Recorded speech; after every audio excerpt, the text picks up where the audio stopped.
let's see. We have a few items to do. I was asked by one of the sponsors who is on another committee to do the ordinance last. I know we have some guests for that, and would that be okay with you folks if we I don't think we're going to take a long time with the other stuff, and it'll give a chance for RTM members to hopefully join us. So if that's okay, I'm seeing some nods that that's okay. Thank you very much for that. I will try to move us along quickly. All right, so my proposal is we start with the supplemental warning because I think we can move really quickly on that one. Do I have, so this is the one we just talked about. We have to approve the minutes. Can we approve the minutes? Okay, sure. Do I have a motion on the minutes? I'll move to approve. Okay, and a second? Okay, Pam, thank you. And all in favor? Aye. Aye. Aye. Okay, thank you. Sorry. Thank you, Drew. All right, so now we're moving to the supplemental agenda, which is the Fair TV Commission, which the individual was not able to be with us tonight. Do I have a motion on that item? Pam, and seconded by Bill. Any discussion? All those in favor? Okay, we have one in favor. Drew. All those opposed? Oh, sorry. Never mind. Okay. I want to abstain. Anybody abstaining? I think we have abstentions. 1, 2, 3, 4, 5, 6, 7. I think we have. Okay. So moving along here, back to the main agenda. Thank you. Okay. So taking that one from the top, we have item number 4 is the reappointments. Do I have a motion on the reappointments? Pam, Can I move that we separate them out to individual appointments? Okay. So each one individual. Okay. So the first one up is Brian Cantor. Do I have a motion on Brian Cantor? Pam, seconded by Bill. Any conversation on this one? Okay. All those in favor? I think that was everybody. Any opposed? Any abstentions? Okay, that looks unanimous to me. Tell me if it's not. I'm bouncing back and forth between my agenda. Next up is Dana Carey. Do I have a motion on Dana Carey? Bill, seconded by Jeff. Any discussion? All those in favor? Aye. Any opposed? Any abstentions? Drew, are you getting all this? I'm trying without, okay, so Karen and I abstain. Everyone else is in support of? Yes. Okay. And then that brings us to Craig Van Steenbergen. Do I have a motion on this one? Karen, and I'll a second? move to approve. Second by Jeff. Thank you. Any discussion? Wait. So who, it was seconded by Jeff, and who was the first one? Karen moved it. Karen moved it. Okay, thank you. Any discussion on this item?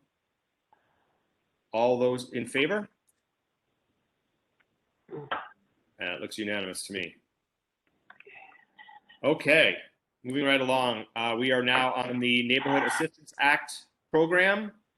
Item number 5, excuse me. And I'm jumping back over. Any kind of a motion on this one? Pam, seconded by Bill. Any discussion? All those in favor? That is unanimous. Thank you. Okay, and we are now on the CDBG lineup. Do I have a motion on this one? What item is that? That is item. Oops, sorry. That is item number 6. Okay. Do I have a motion on item number 6, Karen, and a second? By Pam. Thank you. Any discussion on this item? Okay. All those in favor? Okay, that's unanimous. Thank you. Okay, moving down the list here, that brings us to the WPCA request. Do I have a motion? Pam, seconded by Karen. Thank you. Any discussion on this item? Okay, all those in favor? That's unanimous. Thank you. And that brings us to the remediation of Gould Manor. I have a motion for this one, Gould Park. Thank you. Pam, seconded by Karen. Any discussion on this item? Hearing none. All those in favor? That's unanimous. I'm afraid some of our partners will not be as fast as us. Let's see. That brings us to Cherry Street. Do I have a motion on the abandonment of Cherry Street? Pam, seconded by Jeff. Thank you. Any discussion on this item? Yeah, I would say I don't see why we wouldn't do this. Especially it hasn't been kept up anyways. So that would change. We'll get tax revenue. It would help a couple of merchants. I don't see any reason not to. I'd like to find out more information about if the two units were combined, what the height differential would be and how it would be affect the residents in the area, because they're right across the street from a very tightly packed residential neighborhood. Did we ask that last time this came forward and we had the zoning enforcement officer before us? Did we ask that question? I can't remember. I don't remember. I don't remember him addressing it. Yeah, I asked the question last time. I was a little, I was a little disappointed that when you do something like this, I think, not that I'm against this, but that, in the interest of transparency for the neighbors, I thought, TPZ or the gym should have provided sort of what the potential impact would be on each of the properties in terms of the types of buildings that could be on those properties in the future, or combining them, sort of the size of the building that could be on a combined property, and just in order to give the neighbors an opportunity to sort of mull it over. But that was a long time ago. I think the neighbors had plenty of time to mull this over. I don't live near there, and I haven't heard any objections. And the one person we know that lives across the street, which is Lisa, has no objections. So I'm not going to object. But I was a little disappointed. I think when you put a package like that together, you don't just say, oh, there's no impact, because there actually could be a pretty big impact in the future to the types of buildings that could be there, which could be positive for the town, but maybe not liked so much by the neighbors. So, just for their sake, I thought there should have been something, but that's all I have to say about it. I mean, I'm not going to object to it at all. Are you going to ask for some feedback from the zoning enforcement officer? I asked for it last time, and then they dropped it.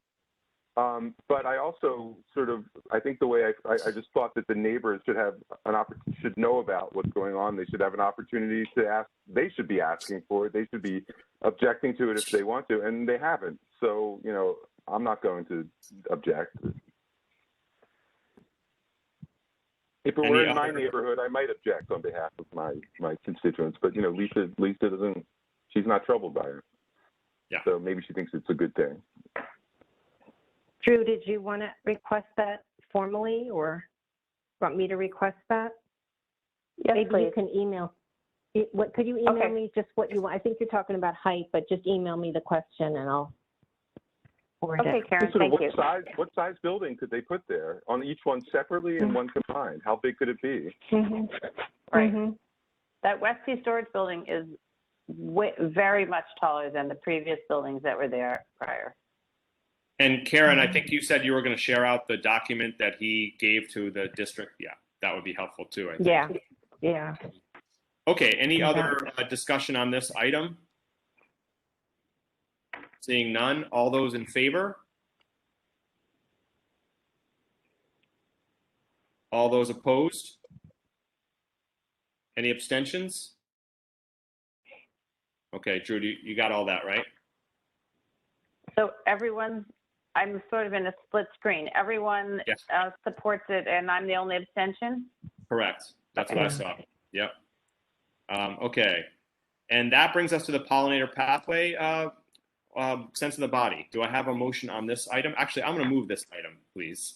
I don't usually do that, but I'm going to do that. Do we have a second on this item? Pam, thank you. Any discussion? Yeah, I'd like to make a point. First of all, just for the record, I am a big proponent of sustainability of the planet. I am an opponent of climate change, but I'm certainly a supporter of keeping our planet and our environment clean. And there are many ways to do it. I mean, from reducing our carbon footprint and relying on more renewable energy, which we're doing in town with solar panels, but it's also not polluting. So I think this is one of the ways we can contribute. I like the fact that this promotes the town, and it in every way possible brings in residents and potential grants and investment and money and all. I think that's a good thing. There were a couple concerns that were raised. There will be some people that this might not resonate with, that might feel that they're being dictated to. It's possible. I don't necessarily feel like I'm one of them. But I think the intention is certainly right. I mean, certain people are going to want to have a green lawn. I want to reduce ticks. I want to get rid of ticks. Ticks are the worst thing possible. Does that take some pesticides or chemicals to just get rid of them? It might. That would be my sort of weakness on that. But I wonder if in this wording, can we maybe even change one thing where if we said Pollinator Pathway Northeast, which are to encourage all residents to consider. So it's less saying we encourage everyone to do this, because there may be some who say, well, I don't want to do it. I don't have to do it. I don't want to. And I'm not saying that's good, but there's some people who just like, look, I want my lawn. I'm going to keep it as it is. I don't want to do other things. And we have to respect that as well. But what if we even just said all residents to consider? So that way they're like, okay, at least consider it. If you're not going to do it, could you at least consider it? Could you think about where the world is going today? I mean, look at everything from the financial market to investors. It's all about green energy. It's about renewable, sustainable planet, everything. Green technology, clean technology. That's where we're all headed. Whether some people like it or not, that's where we're headed. And that's not a bad thing. But maybe we just add that one word. I don't know what you think about it, but it's just to say, instead of we encourage you to do it, which we do, but we encourage you to at least consider it. It's a little softer approach, maybe for those who feel, wait a minute, I'm not gonna, be beholden to this group that wants me to do this and says I got to do this. That's it. I think that would weaken it a lot and kind of take away the point of highlighting it and really encouraging it. So I don't know how many people will see this anyway, this resolution, but I think it's important to say encourage, because that's what makes it sort of actionable. And if people don't want to do it, they never have to do it. It's just encourage. Yeah. No, I mean, keep encourage. Keep the word encourage. We encourage you to consider. So instead of we encourage you to do all these things, which we do, we encourage you to consider reducing the law, protecting and enriching, following best practices. So we're just adding the word, not replacing or changing words. We're just adding. We encourage you to consider doing these things. I would not take away encourage. Drew, what do you? Go ahead, Drew. Well, so my whole lawn is a pollinator pathway, and I've been getting rid of grass and been, planting trees for the last 10 years that have flowers and berries and, sustain the birds and whatnot. So I was sort of interested tonight to hear how many people are unfamiliar with the pollinator pathway. So I agree with Jeff that, it's all about educating.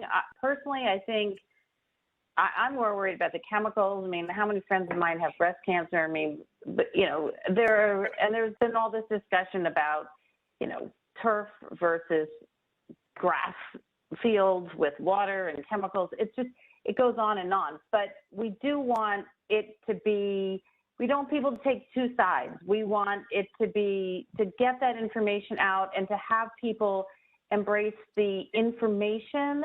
And if it's slightly softened and that doesn't create two sides, which it seems like everything has two sides these days, I would absolutely embrace the additional softening that Jeff's suggesting, just because, you know, just get the information out there, and it's really not so hard. You know, maybe you spray for ticks, but you don't spray for mosquitoes, or maybe, I don't know, or maybe you use mulch that hasn't been treated, or I don't know, you do one small thing. It's like recycling. You know, you do one small thing and it can make a big difference.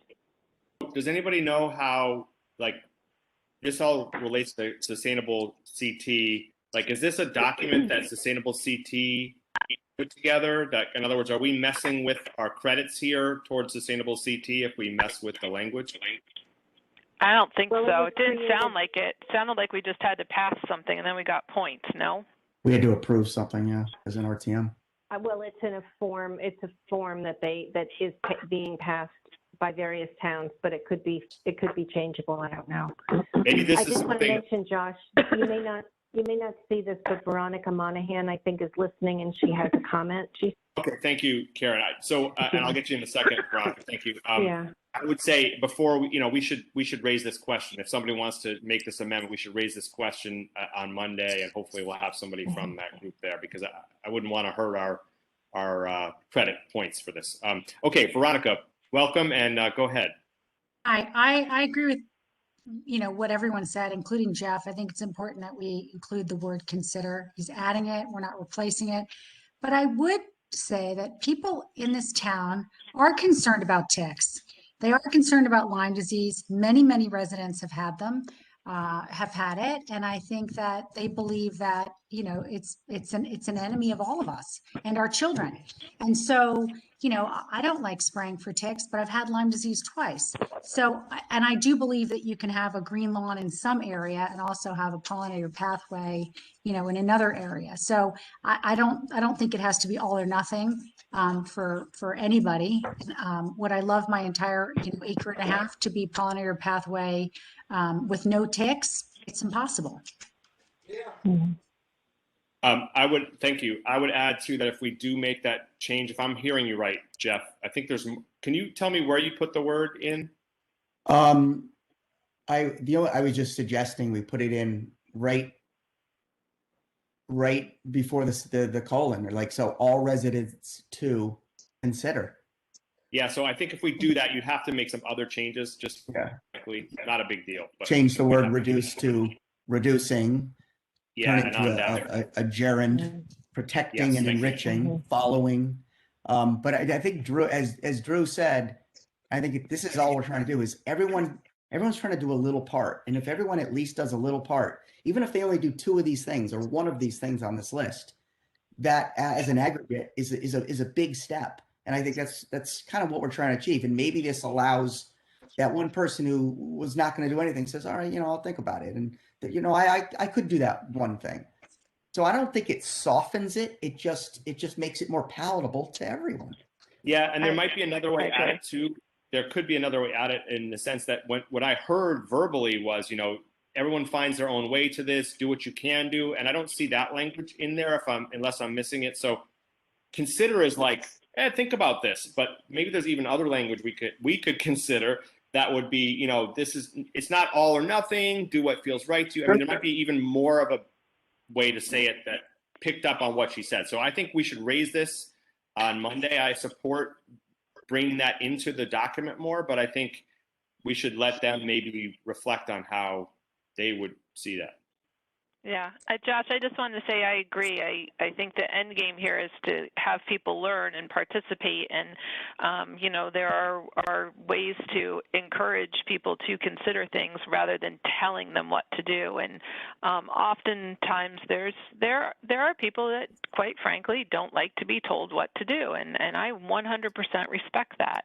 I think if we can add that type of language, this makes this much more palatable to a lot of people. And having had Lyme disease myself and ending up with Bell's palsy, it's definitely not a fun thing to do. And, there are things that we can do to help that, then we ought to be doing those types of things. But I'm not a proponent of telling people what to do, but if we can encourage them to consider it, I think that that's an excellent way to get that out here. Anything else on this item? I think we do have a quorum for the next item. So if any other conversation for this? Is there no vote? So this is, because this is just, we're going to change the language. Is that what I need to put? I was going to bring us to a vote. In the minute? Okay. Unless you guys disagree. No, I'm just going to abstain so we can, talk about the other language. Yes, But I'm fine with voting. Maybe, Drew, in the notes, if we wind up being a lot of abstentions, maybe you could say just, that we have some language we want to propose. Okay. Yeah. Okay. Okay. All those in favor? Okay, we have Karen. All those opposed? And all those abstaining for a little bit of language discussion. The rest of us. And Josh, I think there was the mention that, was it Charles who said, we were going to talk to some potential businesses to see what they think about the impact. It sounded like he wanted to at least get some of that input to hear what they had to say. Did he not? I'm not abstaining over that. To me, that is that's a rabbit hole that we're never going to get out of. But we could have different reasons. He said we needed to do a better job. Yeah, he did. I think that was sort of his final answer. Okay. I think it's going to depend on which business you talk to. Some are in the business of spraying, and some are in the business of planting, and there's going to be different things. So I'm not sure we're going to get consensus from the community of businesses that this is a good thing or a bad thing. But anyway, that's my one person's opinion. Anything else on this? Did we did vote? Yes. Okay. I think we are now moving on to the item for which we have company. This is. I would love to. First of all, if you all could introduce yourselves quickly, and also if somebody on your team could. It's item number 8. This is item 11. number. Sorry. 11. 11. Yes, Just this is the item number amendment. 11. If someone could share screen and walk us through, I would do it, but I'm trying to run the meeting too. So if you need me to, I will. But as you could tell, bouncing back and forth sometimes slows me down. So if one of you is equipped to do that, that's great. Otherwise, I will do it. If you maybe the non RTM members, could you just quickly tell us who you are and why you're here, that kind of thing? Sure. My name's Kim Taylor. I'm the chair of the Harbor Management Commission. I'm here with Jeff Stedman, who is the commission's longtime consultant, and Jack Herschler, who is also a member of the commission. Jack and I appeared before the full commission about a year and a half, 2 years ago now, because at that time you were voting to approve, I think, probably 5 new members. And the question was, what the heck do you guys do? We put together a presentation, which is available on the Harbor Management Commission website, that describes what we do, who we are, what our responsibilities are. So it's there for everyone. But this evening we are here because we have passed some new mooring rules and procedures, and those mooring rules and procedures will require some changes to Code 24 to the Chapter 24 of the Town Code, which deals with the Southport Harbor.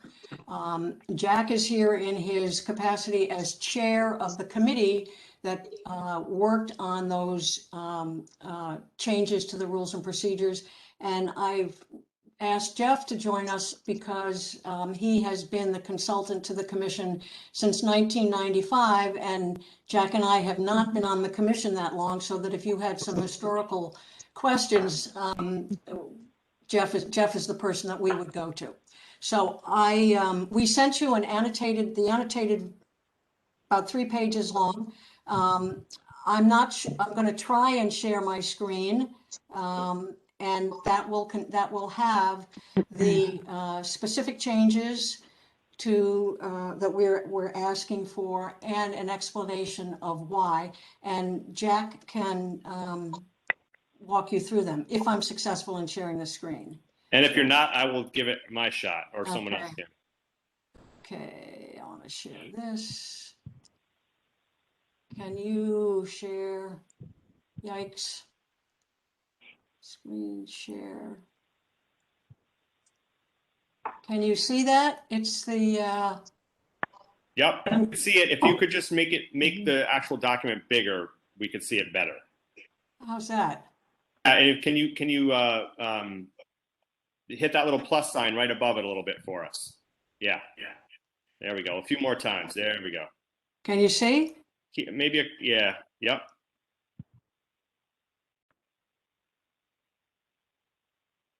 Better. That's good. Is that good? Yeah, that's good. Okay, so You would just walk us through the changes and why. Yeah, that would be great.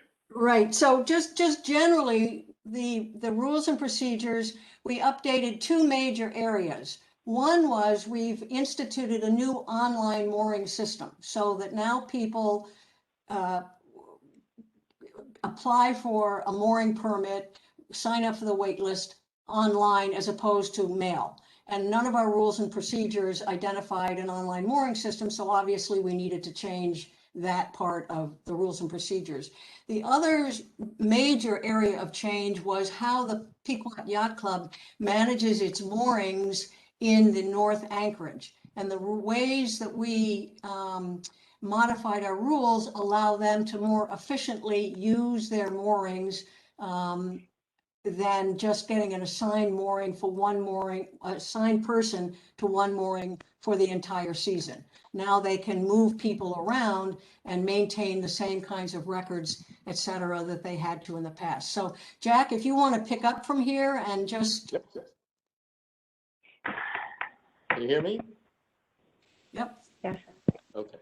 So on the document before you, the items that are bolded are the recommendations from the Harbor Management Commission for new language, and the struck through copy is the items that we would like to propose that the RTM delete from the existing Chapter 24 language.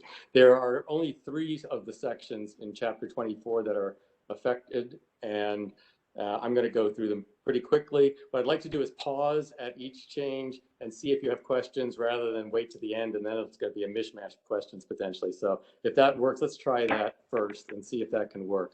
The first proposed change that we'd like to make would be additions of 2 definitions, one for mooring floats and one for the North Anchorage. And just to quickly remind you of the sort of orientation of the harbor's inner harbor, the north end is where the tide mill bridge crosses over, and the waters to the south of that. So that's the north side.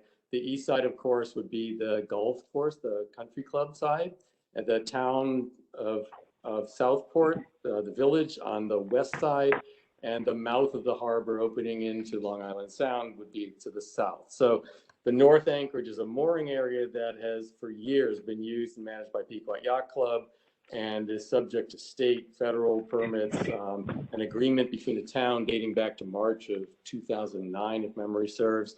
And it was never mentioned in the code before, but is used by the commission, the harbor master, and is used in the rules and procedures. And you'll see as we are proposing here that we're going to give reference to that to go to the issue that Kim just raised about the fact that the way the yacht club is managing the moorings in that commercial field that they control is going to be different going forward under the new rule.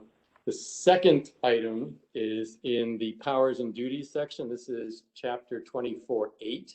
And here we're recommending that you approve essentially an elimination of the requirement that changes in our rules be posted in a local newspaper, and replace it with a requirement that it be posted to the Fairfield website. The provision requiring the newspaper dates back to the mid-1990s, and since then, the town attorney recommended to us that posting the adopted rules on the town website would serve the same purpose, but that it would require the RTM to adopt this change that we're proposing. Actually, under the COVID rules, we were able to implement the recently enacted by the Commission rules and procedures by posting them to the town website under the COVID rules. We're asking the RTM to approve that as a permanent change to the town code, so that we're actually more effectively communicating by using the Fairfield website, where these are on permanently on the website, as opposed to just one local newspaper submission. Any questions about that change that we're recommending, or comments? The next is just go add, ahead, okay. excuse me, Jack, I would just add that our rules are almost 20 pages long, so that publishing them in a newspaper would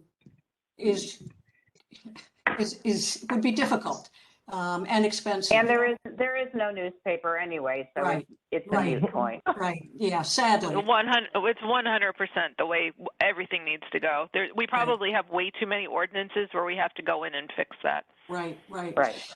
And I would also add that not only did we have a public hearing, as we're required to do when we were modifying these rules, but we encouraged people who have moorings in the harbor, people who are on the wait list, members of the yacht club, to comment on the rules, on the proposed changes.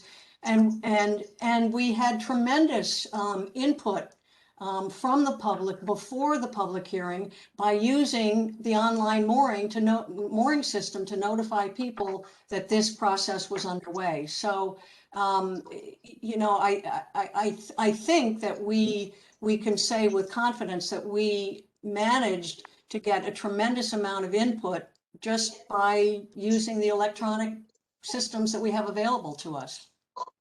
So that makes absolute sense to me. My only question is that you have some federal overlay, right? Federal rules. So this doesn't relate to that, right? The federal government rules don't have anything about how you have to notify people. Okay. Correct. Yeah, it makes total sense otherwise.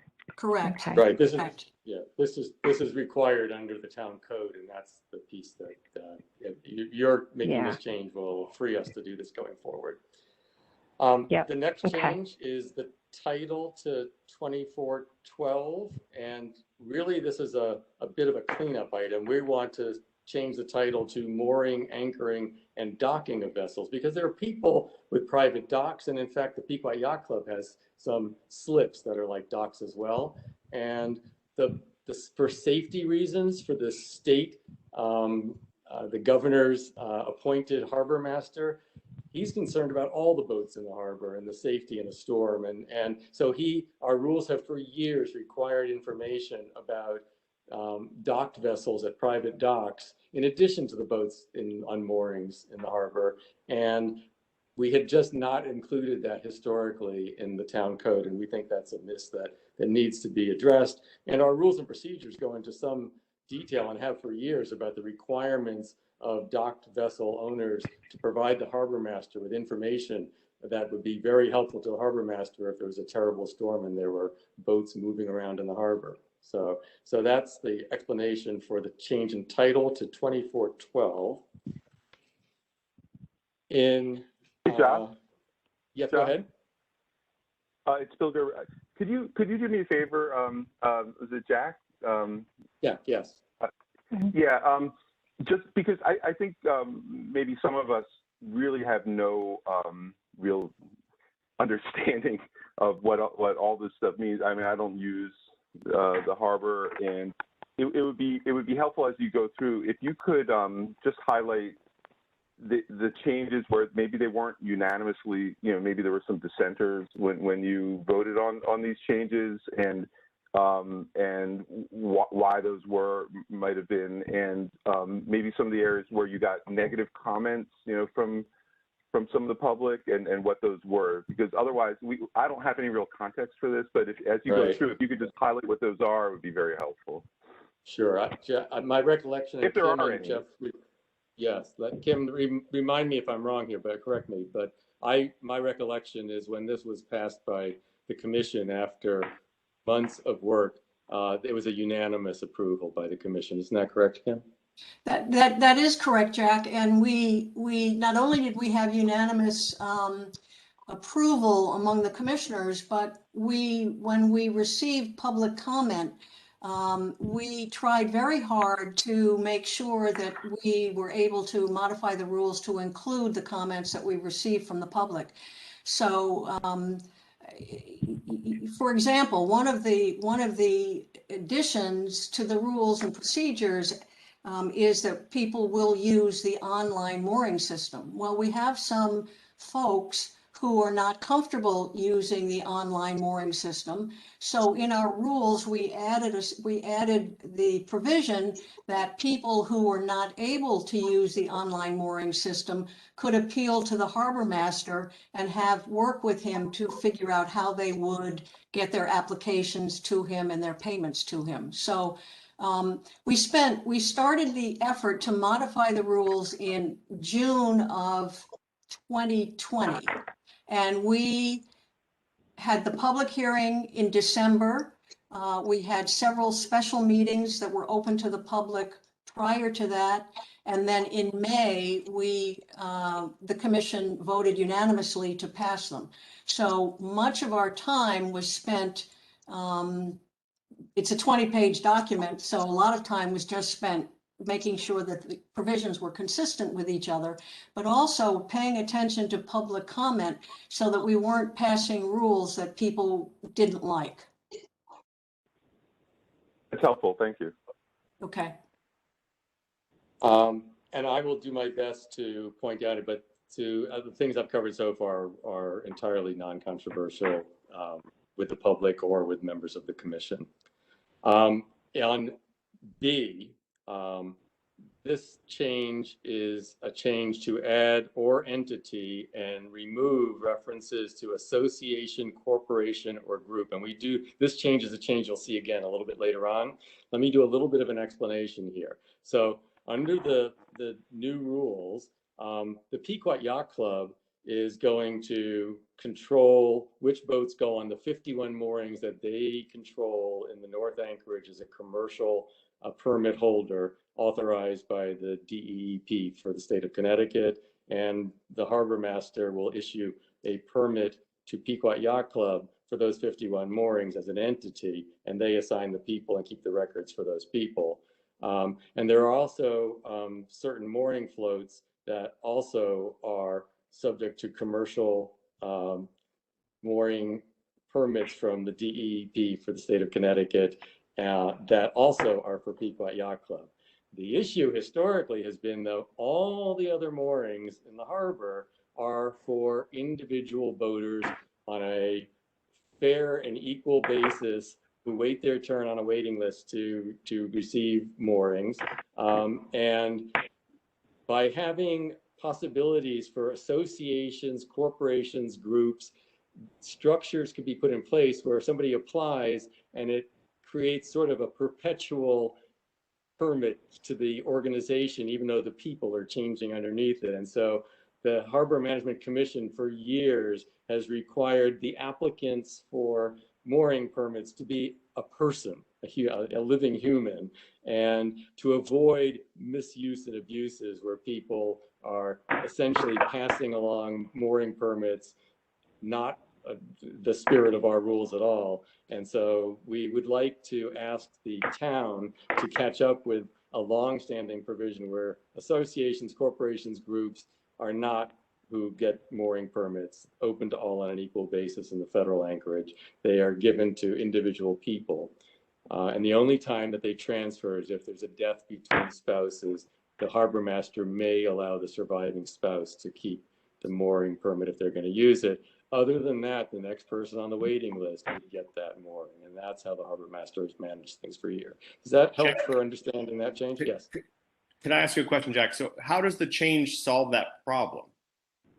By clarifying what's been in place, which is that the only entity that's getting a permit is Pequot Yacht Club with respect to its commercial deep managed permits as an entity. All the other moorings that are in the federal anchorage, which the Harbor Management Commission together with the harbor master are overseeing, those are the ones where individual persons are the ones who are issued a permit by the harbor master. They apply, they wait on a waiting list, and when they have waited their turn and their number comes up, they get the next mooring that's available, that's suitable for their vessel. And that's the way things have worked. We're trying to just, and this is the way it's been working in the commission, we just like to align the town code to be consistent with that and not have a conflict which could lead to problems down the road where somebody points at the fact that some kind of a corporation could apply for an application and sort of it could work around the intention that mooring permits can't be passed on in perpetuity to a group of people. Yeah, no, I get the reasoning. I'm just not seeing how it's been solved yet, but maybe it comes later. But yeah, I think the next C will okay. help you done. Thank you. Will okay. help you understand that. Okay, so that any other questions on B, and I'll go right into C. So in C, again, you can see we're striking out the association, corporation, and group and just leaving person.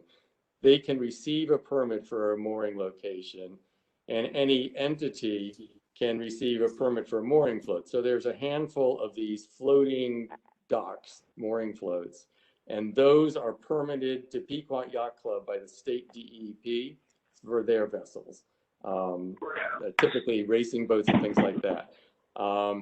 And that's the only entity that has a permit for other outside the North Anchorage,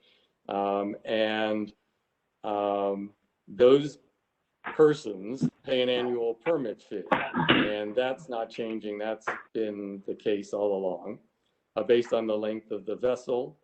And in addition, what we're saying here let's just use is toilet that, paper. Sorry, could somebody mute? We're getting some crosstalk here. Could everybody mute? Thank you. in addition, the commission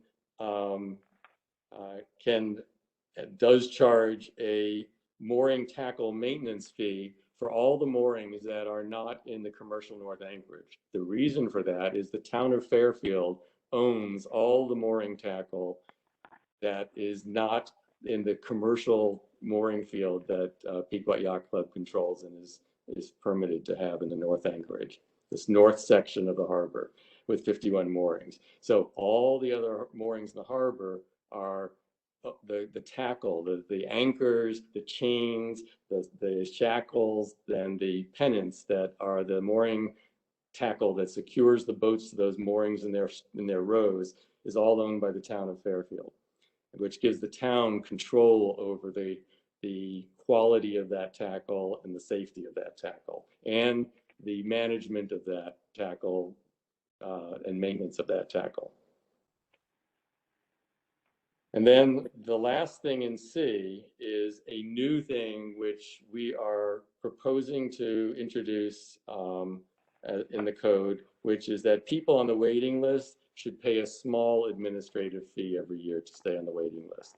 And that's because of that online mooring system that we have now. We're paying $6 per record per year.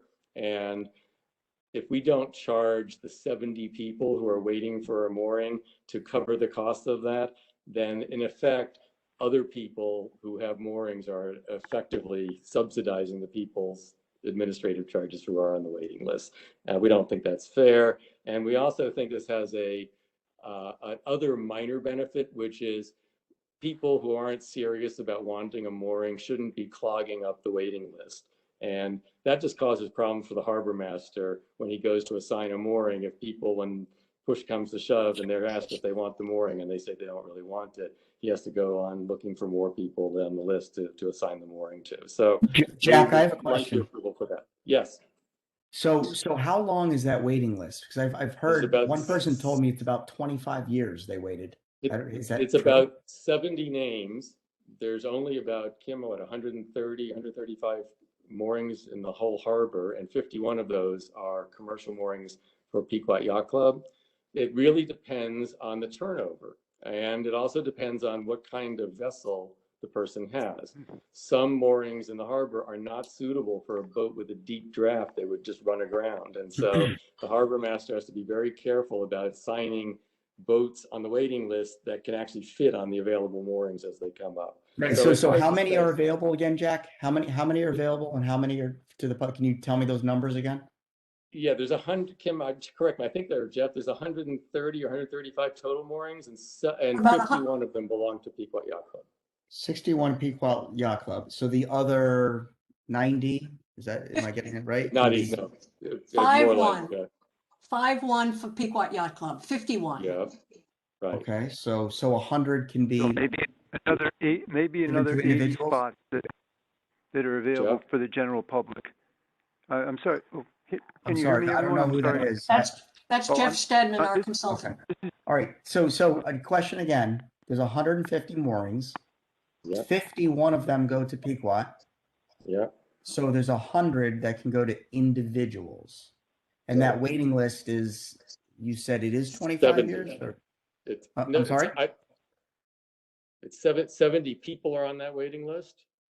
The length of time that they will have to wait depends on the turnover rate and also the kind of vessel. I've got a boat in Fairfield Marina. I waited 8 years to get a small spot. Yeah. No, I understand there's a wait. And so I was wondering what the average wait time is for those 70 people who are trying to get one of those 100 spots. Like how long are they waiting? Yeah, Kim, I think, do you have a sense of what the oldest people on that list of the waiting? I really don't know, because last year, or 2 years ago, the list was down to about 45. And when the harbor master last year started going into the waiting list, he went way down the list. There were significant number of new moorings last year. This year, I think there are many fewer. There may be 5. And again, as Jack says, if you are on top of the list, but you have a boat that draws 6 feet of water, and it's the only mooring that's available is one that at low tide only has 2 feet of water, then he can't even go to you. He's got to go down the list to find somebody who has a boat that only draws 2 feet of water. Right. So the wait could be 15 years. It could be 20. It could be 25 years. It could be 5. Or it could be 5. But in the meantime, those who are waiting 25 years would still have to pay a fee for every year of waiting. If they want to stay, if they wish to stay on the waiting list, that's right. Yeah, yeah. So and the fee is de minimis, but it would cover the cost that the town is incurring for them. So to keep the record. So that is the rationale for C. D, we're proposing, again, this goes back to the docking thing. There are rules that relate to docking too, and we would like you to include that. And then finally in E, and in the version of the rules, we made a typo on the version that was attached to the agenda for tonight's meeting.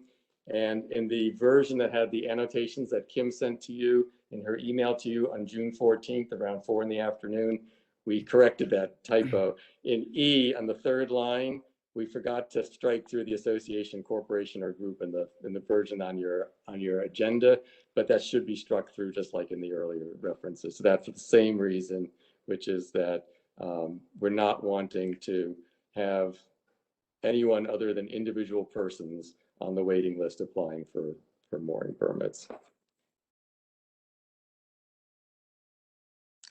Any questions for us? It's Veronica Monahan, District 1. I have a question. When an applicant puts their name on the list and indicates the type of vessel that they would like to keep there, are they permitted every year to update the size of the vessel and the draw? Or is it once they sign up for a spot, they're held to that, even if 10-year period, transpires?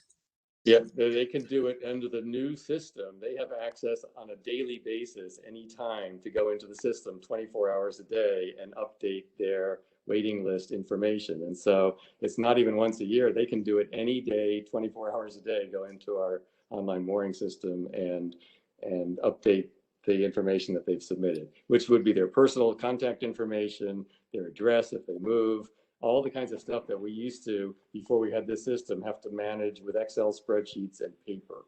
And it's a major, major improvement for us to have an automated system to do this. So when something becomes available, then is everyone notified that that spot is available or that particular, is available? Or do they just look at the list at that point and say, these are the people with looking for a spot for that type of vessel? The harbor master, and that's one of the things that this system forces, is the harbor master, the system requires him to systematically work from the top of the list and notate with respect to each one of the people on the waiting list, his communication with that person relative to the available mooring. So that he either looked and it's unsuitable for them, or he had a conversation with them and documented the conversation about that, or he assigned the mooring to them. So the system is keeping good detailed records for the harbor master and for the town to show that the assignment of moorings is being done in a fair manner, given the fact that some moorings are not suitable for some vessels. Thank you. That's very transparent and I'm sure much appreciated to the residents. Sorry, I have another follow-up when I'm able to talk. Karen, you can let me know, or Josh. Go ahead, Jeff. Just not to beat a dead horse again, but just numbers, 150 spots, 51 are allocated. Does that include docks or is that just moorings? Is that docks? There's 150. What's the total for dock space plus moorings? Or is it only moorings for people, for members of the public? Yeah. So the moorings, the docks are all private. So Okay. They're either Pequot Yacht Club's docks or they're docks at people's private homes. Okay. And the point that we have about docks is that whether they're private homes or in slips at Pequot Yacht Club, the governor's appointed harbor master for Southport wants to know about those vessels, because if there's a storm or other tragedy, he wants to be able to have contact information if that were ever to happen. Okay. So the rest, we can't assign those. Yeah. So members of the public can only have access to one of those 100 spots, mooring spots. Yes. Okay. And the other question was, I was told, and maybe you can confirm, whereas Fairfield Marina, if you move from Fairfield, you give up your spot. Is it true that if you live in Fairfield or Southport and you have a mooring, you can move to Florida and still retain that mooring? Was that a rumor I heard, or is that true? The moorings that we have in Southport are part of a federal navigation project. They need to be open to all on an equal basis, and the boat needs to be registered in the state of Connecticut, but the person can live anywhere, and they're not restricted to people who live in Fairfield, and they're not restricted to people who live in Connecticut. The vessel itself needs to be registered in the state of Connecticut, and they need to satisfy the Connecticut requirements for vessel owners. And so of the 100 available spots to the public, how many are owned by people who don't live in Fairfield? I don't know the answer, but I would say it's a very small percentage. Kim, I don't know, or Jeff? I agree. I think it's primarily people who spend at least a good bit of the year in Fairfield. Is there a way, could you confirm that? I'd love to actually have that number, if you could confirm that somehow, not today, but for next Monday. Sure. One of the issues that we have is that because it's a federal navigation project, in order to be dredged, we have to certify to the Army Corps of Engineers, who approved any kind of dredging plans, that it is open to the public, to everyone on an equal basis. So we are not allowed to restrict who we give the moorings to if we want to continue to have the harbor dredged. Yep. So. Could I ask a follow-up question to that? And Sure. Can I just jump in for one second? Okay. A follow-up question to that. Does someone have to actually occupy their mooring to retain it? What if they don't park a boat at the mooring? Can they hold it indefinitely without occupying it? And how does that work? Not under our rules. That's not permitted. They have to be using it for a substantial part of the season. And there are actually dates by which they must occupy it in the season as well in the rules. And that's been the case for years. Thank you. Okay, go ahead, Drew. If they're not, they I just want to follow up for Jeff. You know, in the Fairfield Marina, there's been talk also of people who don't necessarily live here, aren't residents, 6-month residents of Fairfield who have not given up their slip. I'm not, and when I asked that question, when we were touring the marina, they said, oh, well, we don't know how to follow up on that. We don't know how to confirm that. So if that's a concern, then it needs to be on both ends. Yep, that is a concern. I agree with you. That's unfortunate. But it just as a follow-up, does that mean it has to be open to anyone? Does that mean, as you said, Jack, that somebody could own it who lives in Virginia, but they have the boat registered here, right? They don't have to be Connecticut residents even. So that's different from the Fairfield Marina, I think. It is. Where we have different rules. Absolutely. Right. But the Fairfield Marina says you need to be a Fairfield resident, not a property owner. So that's where sometimes it gets sticky. Yeah. As a reminder for folks from our presentation from about 2 years ago, the Southport Harbor is a federal navigation project and has been since the early 19th century. So this is an act of Congress to name Southport Harbor a federal navigation project. So the rules have been very different for a very long time. Okay. I have a suggestion. If you really want it to be clear that only individuals can apply, this is legalese, but a lot of legal interpretations would consider person to include an entity or a company. So if you want to be sure, I would maybe say individual instead of person in all those spots. Okay. A suggestion. Yeah, we talked about natural persons and all the other kind of legal definitions that we might use. And, right. Jeff, what is the language? This is the same language that we have in the rules and procedures, though, right? And then Karen's a lawyer, so I'd listen to her. Yeah. Yeah. Well, natural person would work too. Just person, I could see someone down the road saying, "Oh, well, a corporation is a person," you know. Right. The exact issue we were concerned about. Any other questions from LNA or from anyone? Well, thank you very much for the presentation. Welcome. We need to take action. Thank you. Do we need to take action on this, Karen, to move it out, or does it automatically move out? I always forget this process. We have to vote to recommend that it be approved. Okay, so I'd like to bring this portion of the evening to a close and look for a motion to bring this to the floor. From Pam, anyone want to second that? And I'm not seeing everyone, so go ahead and speak up. I'll second. Okay, so that's Pam with a second from Karen. Any further discussion on this item? Oh, and by the way, Pam, thank you for suggesting the WebEx. That was a great suggestion.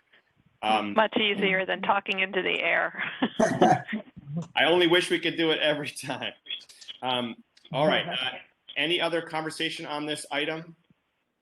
Okay, all those in favor? Only that can I ask a question? Yeah. If it matters about changing that word, we can do that at the meeting next week as an amendment, but you folks can tell me what you'd like to have, or so does it have people to on the harbor. Does it have to come to the full body in the exact form that it leaves us? If it's not substantive change, it can be changed on the floor. Yeah, Karen can rule it's not substantive, and then we don't have to bring it back. And I don't think this is substantive if that's the I don't only either. change we made. I don't need to see it again if you change it to people or person or whatever, individual. Yeah. Can I request the natural person, which would be similar to the word that we have in the rules and procedures, if that's Natural possible? person. Sure. Natural person. Yeah. Okay. Do we want to make that change here and recommend it out? Or I don't care either way, but. It's probably faster and easier if we send it the way we want it. Yeah. Yeah. It looks like Mr. Stedman has his hand up, maybe. I'm not seeing any of that. Just go ahead and speak up. Oh. All right. Just if I could add, in the rules and procedures that have been adopted by the Harbor Management Commission, a person is defined as a single living person. That was our attempt to make a distinction between a corporate entity and an association. So I don't know if that addresses or is a substitute for what you've just been discussing. But it was a single living person is how the rules and procedures define person. Okay. But this isn't the rules and procedures, right? Right. This is the town code. Right. Right. And Yeah. but and the rules and then that's why yes, I understand that. But the rules and procedures, the reason we're going back or proposing to change the town code was to make it consistent with the rules and procedures that were adopted, and it did not include the corporations and other entities. So trying to make them consistent. Would you rather use that term instead of natural person, single living person? I think so, because the commission would then have to go back through the public hearing process to amend the rules and procedures that have already been adopted. I agree with you, Jeff. Okay. So you want to leave it the way it is, or am I misunderstanding? No, we want to change it to single living person, but now it just says person. So do you want me to make that motion, Josh, to make that change wherever the Sure. change was made to delete the administration, or was it corporation? I can't see it in front of me, but in all those spots, we know what we mean, right? Yeah, You can that's up change there, right? person, right? Right. Motion made to change person. The word person. To incorporate single To living. say single living person. person, but only in certain spots, like C. B, I don't think B. B and E. E. In the last part, yeah. B and E. Okay. Right. B Okay. and E. Motion made to change person to incorporate. Okay. right. That's made by Karen and seconded by, All right, Drew. So is there a second for that? I'll second it, Pam. We have a second from Pam. Any other discussion on the motion to change the language there? Okay, all those in on favor? the vote for the motion and then, right, We're vote voting for the for the- change? We're voting for Karen's motion to change the language right now. All those in favor, I'm not sure we're seeing everybody, so if anyone's opposed, speak up. And if anyone abstaining, speak up. Josh, can I just hear the Harbor Management Commission people say that they're okay with this? I wasn't sure that I heard that before. Yes, we are okay with it, because that's how it's defined in the rules and procedures. Single living person. Thank you. Thank you. Sure. Okay, so I think we had unanimity there. Is that right? Anybody voting against that? Okay. And now we're on to the main motion, which is to bring this to the floor of the RTM. Any discussion on that? Those in favor? Aye. Aye. Aye. Aye. And I can't see anybody, so if anyone's opposed, please speak up. If you want to abstain, please speak up. Can you tell me who made the motion? That was a little while ago. Oh, okay. I moved it. Pam? I Econo moved. Oh, Karen Yeah. seconded it. Okay, I got Yep. it. And then the vote was unanimous. It was. I believe that's all of our business, unless I forgot something. Thank you, everybody. Thank you for your patience, Harbor folks, for waiting for us. I really appreciate that. We do. Thank you. Thank you, everybody, and have a good night. Nice job, Josh. Okay, you Thank too. you. Thank you. Thank you. Thanks, Josh. Thanks. Bye, everybody. Okay, Bye. bye. Bye.